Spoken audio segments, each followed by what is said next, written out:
தங்கவயலில் நடந்த காரியம் நிகழ்ச்சியில் தந்தைக்கு சிலை வைத்து கதறி அழுத பிள்ளைகள். தாய் பாசத்தையும் மிஞ்சிய தந்தை பாசம். தந்தை இறந்து 15 நாட்களுக்குள் அவருக்கு ஒரு சிலையை செய்ய வைத்த பாச உணர்ச்சி. தம்மை விட்டு பிரிந்த தமது அன்பான அப்பாவுக்கு தங்கவயலின் முக்கிய சாலைகளில் நூற்றுக்கணக்கான பேனர்கள், கட்டவுட்டுகள் வைத்து அவரது புகழை பரப்பிய பிள்ளைகள்.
காரியம் நிகழ்ச்சிக்கு வந்த மக்களுக்கு கல்யாண சாப்பாட்டை மிஞ்சும் வகையில் விதவிதமான நான்வெஜ் உணவுகள் பரிமாறப்பட்டது. கிறிஸ்பி சிக்கன், ஃபிஷ் ஃப்ரை, சேமியா, சிக்கன் கிரேவி, சிக்கன் பிரியாணி, முட்டை, ஏலக்கி வாழைப்பழம், பாயாசம் பரிமாறப்பட்டது.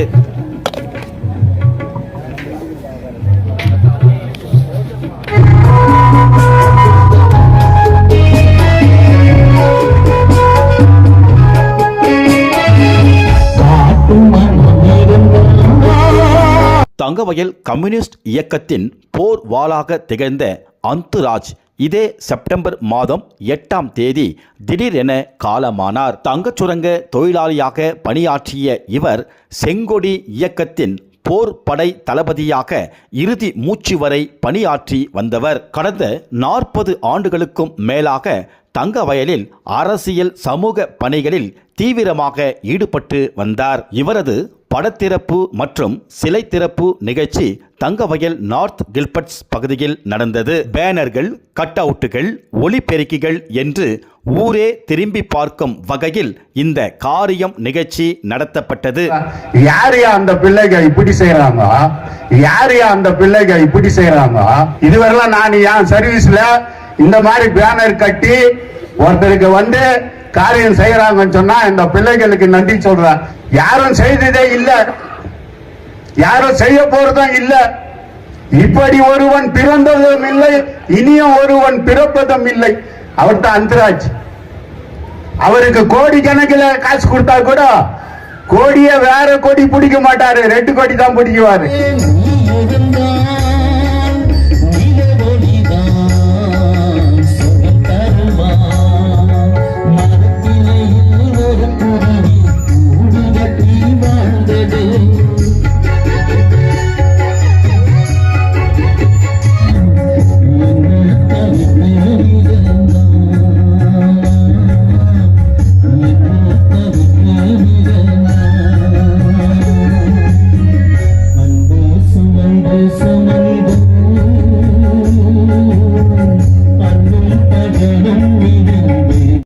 தோழர் அந்துராஜ் அவர்களை பற்றி நான் நினைத்து பார்க்க வேண்டும் என்று சொன்னால், நான் முதல் முறையாக கோலார் தங்கவயலுக்கு வந்தபொழுது தோழர் ஜோதிபாசு அவர்களாலும் மற்ற தோழர்களாலும் எனக்கு அறிமுகம் செய்து வைக்கப்பட்டவர் தோழர் அந்துராஜ் அவர்கள்.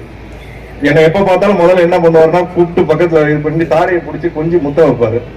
முதல்ல எடுத்த உடனே அதான் செய்வார். வந்து என்ன வாங்க தோழர் கூட கேட்க மாட்டார், கூப்பிட்டு பக்கத்துல நிக்க வச்சு தாடையோட சேர்த்து கொடுத்து கொஞ்சி ஒரு முத்த வைப்பாரு. வச்சுட்டு அதுக்கப்புறம் தான் கேட்பாரு, எப்ப வந்தீங்க தோழர், எந்த வண்டியில வந்தீங்க, இல்ல நான் நல்லா இருக்காங்களா வீட்டுல அப்படின்னு கேட்பாரு. முதல் தடவை பார்க்கும் போதே ஏதோ வந்து ஒரு 30 ஆண்டு 40 ஆண்டு கால நண்பரை போல என்கிட்ட, அவரோட வயசு என்ன, என் வயசு என்ன, என்னோட வயசுக்கு மீறினது அவரோட அனுபவம். ஆனா அவரு என்ன எப்படி நடத்துவார் அப்படின்னா, ஒரு சமகால தோழன் போல. அவர் பார்த்த போராட்ட வரலாறு என்ன, அவரு பங்கெடுத்து கொண்ட போராட்டங்கள் என்ன, அவருடைய வாழ்க்கையின் அனுபவங்கள் என்ன, ஆனா அதையெல்லாம் மறந்துட்டு நான் அவருக்கு சமமான ஒரு தோழன் அப்படிங்கிற நிலையில என்ன நிறுத்தி என்ன வந்து உட்கார்ந்து ஒரு தோழர் சொன்னாரு, உலக அரசியல்ல இருந்து உள்ளூர் அரசியல் வரைக்கும் எல்லா விஷயத்தையும் அப்ப என் கூட பேசுவார். இந்த கில்பர்ட்ஸ் பகுதிக்கு ஒரு பெரிய இழப்பு, கோலார் தங்கவயலுக்கு ஒரு பெரிய இழப்பு.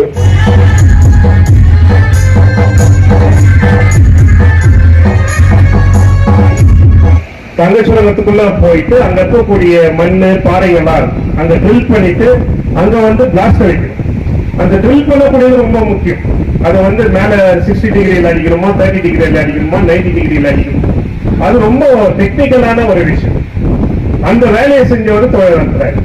அதுக்கப்புறம் பிளாஸ்ட், அதுக்கான அவர் எந்த ஆளு தேவையோ அந்த ஆளை வந்து மேனேஜர் போறோம், அவர் சொல்றதுதான். ஏன்னா அவ்வளவு சிறப்பான ஒரு வேலை தெரிஞ்ச ஒரு தொழிலாளி. அது மட்டும் இல்லாம அந்த தொழில் மட்டும் சேர்த்து அந்த தொழில பலமுறை தொழிற்சங்க வேலைங்க இல்ல பகுதியில் இருக்கக்கூடிய வேலைகள்ல வந்து அப்போ M10 MC இது மாதிரி எல்லாம் வேலையை விட்டு சஸ்பெண்ட் பண்ணுவாங்க, வேலையை விட்டு நீக்கக்கூடிய வேலை எல்லாம். ஒரு முறை டி சீனிவாசன் கூட அவர் மறுபடியும் வேலையில அமர்த்ததை வந்து அவரே சொல்லி இருக்கிறார். TS மணி கூட ஒரு முறை அவரை வந்து வேலையிலிருந்து நீக்கிய போது மறுபடியும் அவர் வந்து வேலை செய்யக்கூடிய வேலை. அப்ப சம்பளம் எல்லாம் குறைவுதான். இந்த பகுதியில் எடுத்துக்கினாங்க பஞ்சாயத்து பொது செயலாளர் தான் இன்னைக்கு வந்து வேலை செய்யறாங்க.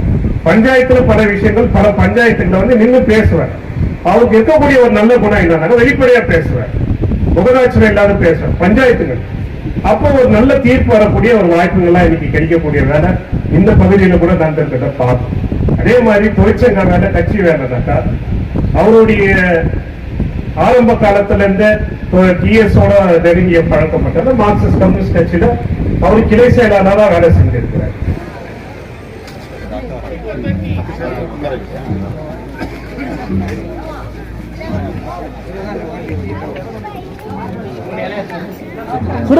அது ஒன்றும் இல்லை. சீக்கிரம் வந்துருக்கா?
அவரு சின்ன வயசுல கூட பல கஷ்டங்களை அனுபவிச்சவர் தான். அவர் அதிகமா அவருடைய ஆயா, அவருடைய தாத்தா கூட தான் வந்தது. குழந்தையம்மா அந்தோணி சாமி அவருடைய அரவணைப்பில தான் அவரு வளர்ந்ததும் கூட. அந்தராஜ் அந்தோணி சாமி அவருடைய அப்பா தன்சிங் டெய்லர், அந்த அம்மா அவங்க எல்லாம் கூட இருந்ததை நாம இன்னைக்கு தெரிஞ்சிருக்கோம். அவர் பேசும்போது சொல்லியிருக்கிறேன். அந்த குமார் செட் அவருடைய வாழ்க்கையை ஆரம்பிச்சு வைக்கிறது. அவருடைய முதல் வருமானம் எல்லாமே கூட அங்க அவருடைய துணையார் தேவ சௌந்தரி அந்த அம்மாவை கூட திருமணம் செஞ்சுக்கிறாரு.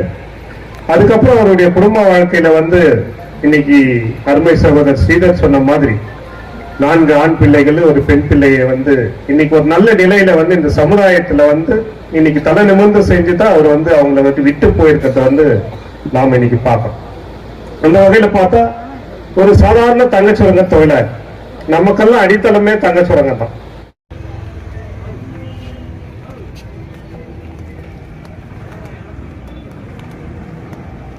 அமருங்கள்.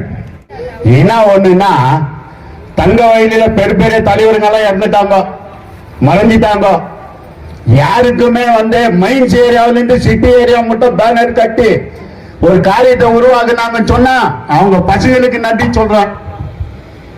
இப்படிதான் பசங்களை வளர்த்து இருக்கிறாரு.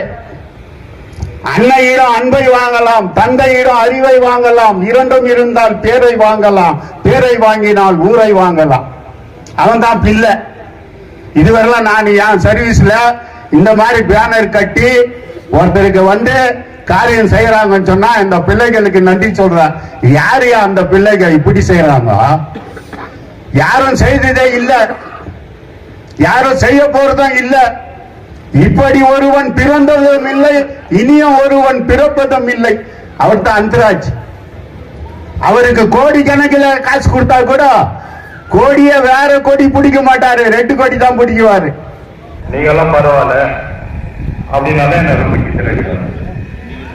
1999 2000 வருஷம் வரைக்கும் பிஜேபி குருவசா போகுது. அந்த குருவசார சமயத்துல வந்துட்டு அவரோட விசாரணை மைண்ட்ஸ்ல வந்து வேலை பண்ணியிருந்தார். அதுல வேலை செஞ்சுட்டு இருக்கும்போது அவருக்கு ஜெயராம ரெட்டின்னு சொல்லிட்டு ஒரு மேனேஜர், ஏன்னா அந்த மைண்ட்ஸை பத்தி நிறைய தெரியாது, அவர் செஞ்ச விஷயத்த பேசணும்னு சொல்லிட்டு நான் முன்மொழிகிறேன். அப்போ அவர் காலையில 8 மணிக்கு சுரங்கத்துல இறங்கினாருனாக்கா சாயங்காலம் 4-4:30 மணி மாதிரி தான் மேல வருவார் மலை செய்யறதுக்கு. காரணம் அந்த காலத்துல ரொம்ப கஷ்டம், சிரமம். அந்த காலத்துல வந்து நம்ம எல்லாம் இந்த மைசூர் பணிபுரியும் போது வந்து நம்ம அந்தராஜ் வந்துட்டு அவர் வந்து ஒரு நாளைக்கு வந்து நாங்கெல்லாம் 8 hour வேலை செய்யறோம்னா அவர் வந்து 12 hour வேலை செய்வார். காரணம்னாக்கா ஓவர்ட்ட இன்சென்டிவ்காக செய்வார். இந்த பிச்சானத்து மைன்ஸ்ல வந்துட்டு இந்த 99-2000 வருஷத்துல வந்து மைன்ஸ் 2 வருஷம் காப்பாத்தினார்னா அது ஒரு பங்கு வந்து நம்முடைய அந்தராஜ் தான் சேரும்னு சொல்லிட்டு நேரத்துல நிறைய இருக்கிற தொழிலாளிக்கு தெரியும் நான் நினைக்கிறேன். காரணம்னாக்கா இந்த மிஷினரி அவர் வந்து மிஷின் பண்ணாரு, ட்ரில்லிங் ஆபரேட்டர். அவரோட மிஷின் வந்துட்டு ஒரு ஹவருக்கு வந்து ஒரு 9 தொலை போட்டு அது பிளாஸ்ட் பண்றனாக்கா இந்த மைன்ஸ் மூட்ட சமயத்துல வந்து இந்த ப்ரொடக்ஷன் வரணும். அந்த ப்ரொடக்ஷன் ஜாஸ்தி வரணும்னு சொல்லிட்டு மேனேஜர் ஜெயம் ரெட்டின்றத நம்ம ஊக்கத்தை கொடுத்து அவருக்கு ஸ்பெஷலா ஒரு மிஷினை வந்து தர வச்சாங்க. அப்படியே ஒரு ஹவர்ல வந்து 25-30 ஹோல்ஸ் போட்டு பிளாஸ்ட் பண்ற ஒரு மிஷின் தர வச்சுட்டு அதுக்கு ஆபரேட்டர் வந்து அது அந்தராஜுக்கு மட்டும்தான் தெரியும், வேற யாருக்கும் தெரியாது. அவரு தான் 99 இருந்து 2000 வருஷத்துல வரைக்கும் அந்த துஜாத மைன்ஸ்ல வந்து ப்ரொடக்ஷன் ஒரு நாளைக்கு வந்து 15 டன்ல இருந்து 20 டன் வரைக்கும் அந்த கோல்டு மண்ணை வந்து வெளியேறணும். அந்த கோல்டு மண் வெளியேற்றாதான் அந்த மைன்ஸை காப்பாற்ற முடியுன்றதுனால அந்த மாதிரி ஒரு உழைப்பு வந்து இந்த 4-5 பிள்ளைகளுக்காக நேரத்தை பார்க்காம கஷ்டத்தை பார்க்காம அந்த காலத்தில் அப்படி ஒரு சிரமப்பட்டு கஷ்டப்பட்டு இந்த பிள்ளைங்களை காப்பாற்றுறதுக்காக இந்த அளவுக்கு அவரு பிள்ளைங்களை வளர்த்திருக்காருன்னா பெரிய விஷயம்.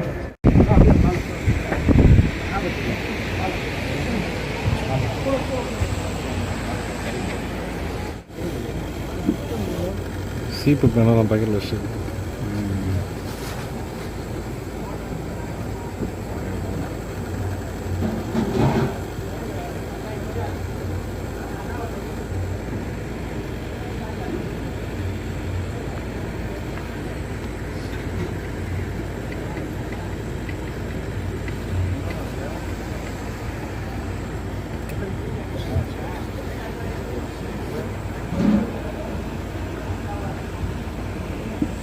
சமுதாய நிலைப்பும் மறையாத நிலையான